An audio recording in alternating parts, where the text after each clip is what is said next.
आपके साथ हिमानी नैथानी। शाम के 5 बजने को हैं और हम लेकर हाजिर हैं अपनी खास पेशकश प्रहार, जिसमें आज मैं बात कर रही हूं INDIA के संविधान बदलो राग की, जिस पर पीएम ने करारा जवाब दिया है। आज पीएम मोदी बिहार में थे, जहां उन्होंने विपक्ष के हर एजेंडे का जवाब दिया। खास तौर पर संविधान के मुद्दे पर पीएम ने बड़ी और सीधी बात की। उन्होंने कहा कि संविधान पर विपक्ष हमें कितनी ही गालियां क्यों ना देता रहे, लेकिन हमारे लिए संविधान सबसे पवित्र है। पीएम ने कहा कि स्वयं बाबा साहेब आंबेडकर भी संविधान को नहीं बदल सकते, तो भला भाजपा की इसकी हिम्मत कैसे हो सकती है। इन्हें पता होना चाहिए कि ये जो संविधान सभा थी, देश रत्न डॉक्टर राजेंद्र प्रसाद उसका नेतृत्व करते थे। बाबा साहेब का दिल, दिमाग और कलम इस संविधान को शब्दों में एक ढाल रहा था। देश के गणमान्य लोगों ने विचार विमर्श करते हुए, भावनाओं को समझते हुए इसका निर्माण किया। पीएम यही नहीं रुके, उन्होंने कहा कि संविधान की ताकत के कारण ही आज मोदी इस जगह पर है। ये संविधान अगर नहीं होता तो कभी भी ऐसे पिछड़े परिवार में पैदा हुआ गरीब का बेटा देश का प्रधानमंत्री नहीं बन सकता था। विपक्ष गलत नैरेटिव ना गढ़े।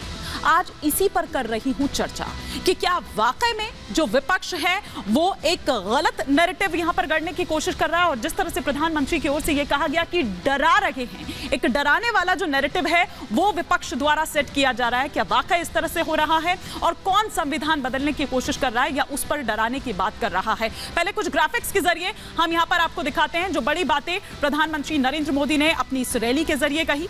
INDIA पर पीएम मोदी का ये तीखा हमला रहा। संविधान को कोई भी नहीं बदल सकता है। विपक्ष हर आए दिन संविधान को लेकर हमें गालियां देता रहता है। इतना ही नहीं, उन्होंने ये भी कहा कि संविधान सभा में 90% सनातनी थे जिन्होंने इस संविधान को बनाया। संविधान राजनीतिक हथियार नहीं है, हमारे लिए वो एक श्रद्धा है और एक पवित्र, हमारे लिए वो है। संविधान हम सबके लिए पवित्र है और हम इसको कभी भी एक राजनीतिक हथियार बतौर इस्तेमाल नहीं कर सकते। बाबा साहेब को हमने सम्मान दिया, झूठ फैलाने वालों को चुप कराना होगा। भ्रष्टाचारियों को सजा देने के लिए 400 पार चाहिए। संविधान पर गलत नैरेटिव फैलाया गया है। परिवारवादियों को संविधान खटकता है। परिवारवाद पर भी एक बार फिर से हमला बोला और कहा कि दलित पिछड़ों की ताकत ही संविधान है। एक छोटी सी रिपोर्ट आपको दिखाती हूं और फिर उसके बाद जब तमाम खास मेहमान हमारे साथ जुड़ेंगे उनसे हम करेंगे इस पर विस्तार से चर्चा।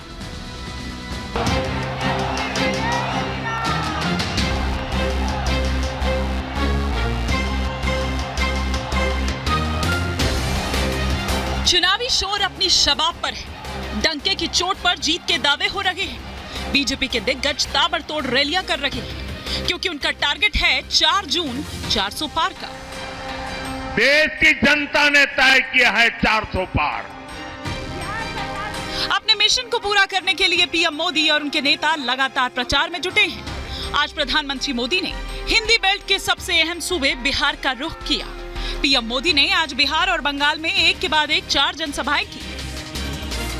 दूसरी तरफ बिहार में आरजेडी सुप्रीमो लालू प्रसाद यादव का चुनाव में उतरने का अंदाज निराला रहा। चुनावी धार को तेज करने को लालू यादव ने बीजेपी पर जबरदस्त हमला बोला। उन्होंने कहा कि बीजेपी नेता खुल्लम खुल्ला बोल रहे हैं कि संविधान को बदल देंगे। ये पार्टी के नेता बोल रहे हैं खुल्लम खुल्ला कि हम संविधान को बदल रहे हैं। जो भी कोशिश करेगा संविधान को बदलने के लिए, देश की जनता आंख निकाल लेगी इनका।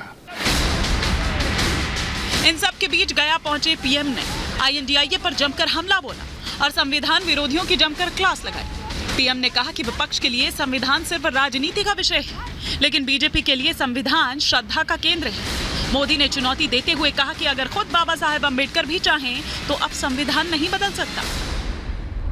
झूठ फैलाते हैं, संविधान बदल देंगे, संविधान बदल देंगे। भाइयों बहनों, लिख के रखिए, मोदी तो क्या, बीजेपी तो क्या, स्वयं बाबा साहब आंबेडकर भी इस संविधान को नहीं बदल सकते हैं। आपके लिए संविधान राजनीति का हथकंडा होगा, हमारे लिए संविधान श्रद्धा का केंद्र है। गया की इस चुनावी रैली से पीएम मोदी मगध की 4 लोकसभा सीटों गया, नवादा, जमुई और औरंगाबाद के वोटर्स को साधने की कोशिश कर रहे थे, जहां पहले चरण में मतदान होना है। इसके बाद पीएम बिहार के पूर्णिया पहुंचकर सीमांचल के अररिया, किशनगंज, कटिहार और भागलपुर के वोटर्स को संदेश दिया। दुनिया के पास। खैर, देखने वाली बात यह होगी कि 24 के चुनाव में संविधान पर छिड़ी जंग कहां जाकर खत्म होगी। क्या INDIA का संविधान बदलने का राग उन्हें खुद ही चोट पहुंचाएगा? Bureau report, Republic Bharat. और इसी पर और विस्तार से चर्चा के लिए तमाम खास मेहमान हमारे साथ जुड़ चुके हैं। पहले स्टूडियो के बाहर से जो मेहमान हैं उनसे परिचय करवा देती हूं। हमारे साथ Siddharth Yadav ji, national spokes person है भारतीय जनता पार्टी के, इस वक्त जुड़े हुए हैं। साथ ही साथ संविधान को लेकर जो इतना हो हल्ला मचा हुआ है, उस संविधान को भी समझने की हम कोशिश करेंगे और जिस तरह की राजनीति उस पर हो रही है उसे वो किस तरह से देखते हैं। संविधान एक्सपर्ट DK दुबे जी भी इस वक्त हमारे साथ जुड़े हुए हैं। साथ ही साथ यहाँ स्टूडियो की अगर बात करूं तो सौरभ दुबे जी हमारे साथ जुड़े हुए हैं। दो दुबे जी, कंफ्यूजन नहीं होनी चाहिए। प्रेम कुमार जी, वरिष्ठ पत्रकार, हमारे साथ जुड़े हुए हैं और दुष्यंत जी हमारे साथ जुड़े हुए हैं। और दुष्यंत जी, आप ही से शुरुआत करती हूँ, संजय जी भी आने वाले हैं। संविधान को लेकर आप लोग गलत नैरेटिव गढ़ रहे हैं। संविधान को कोई नहीं बदल सकता, खुद बाबा साहेब आकर भी नहीं बदल सकते, ये PM ने कहा है। पहली बात तो बाबा साहब के लिए ये रिमार्क ही मैं स्वागत योग्य नहीं है, गलत है। और दूसरा, मैं सिद्धार्थ जी से पूछना चाहता हूँ, 143 चुने हुए सांसदों को आपने निलंबित कर दिया, संसद नहीं चलने दी, तो क्या आपकी आस्था संविधान में कहीं दिखती है? आप 10 साल का तुलनात्मक परीक्षण कर लीजिए। UPA के समय में कितने दिन संसद चली, NDA के समय में कितने दिन संसद चली, प्रधानमंत्री ने कितनी कार्रवाइयों में UPA के कार्यकाल में हिस्सा लिया और कितना मोदी साहब ने NDA के कार्यकाल में जब सदन चला तो कितनी बार उन्होंने हिस्सा लिया। स्पष्ट दिख जाएगा कि लोकतंत्र में किसकी आस्था है, इस संविधान के प्रति किसका मन में समर्पण और श्रद्धा है। स्पष्ट है, भारतीय जनता पार्टी की नहीं है आस्था। भाजपा दबाना चाहती है, निलंबित करके आवाज को रोकना चाहती है।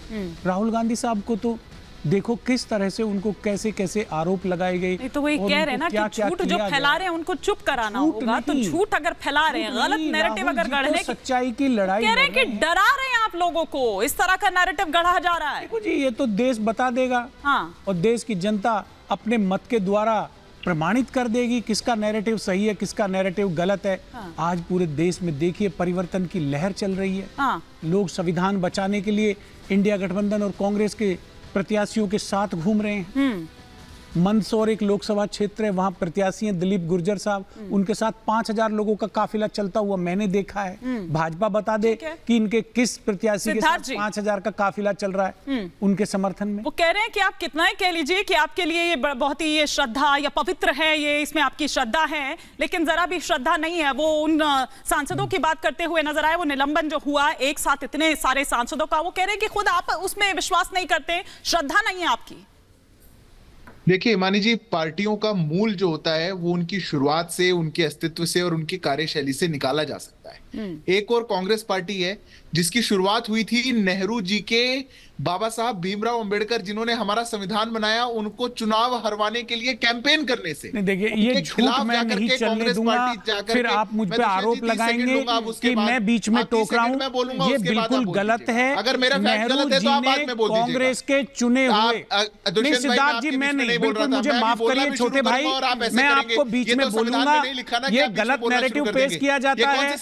बाबा साहब खुल्ला आप ऐसा नहीं कर सकते ना। पाकिस्तान का हिस्सा था। नहीं, पहले मैं बोलूंगा, पहले मैं बोलूंगा। आपकी बात पर आप ही ने तो बोला है पहले। पाकिस्तान का हिस्सा है, उनकी सीट बंटवारे में पूर्वी पाकिस्तान में चली गई थी।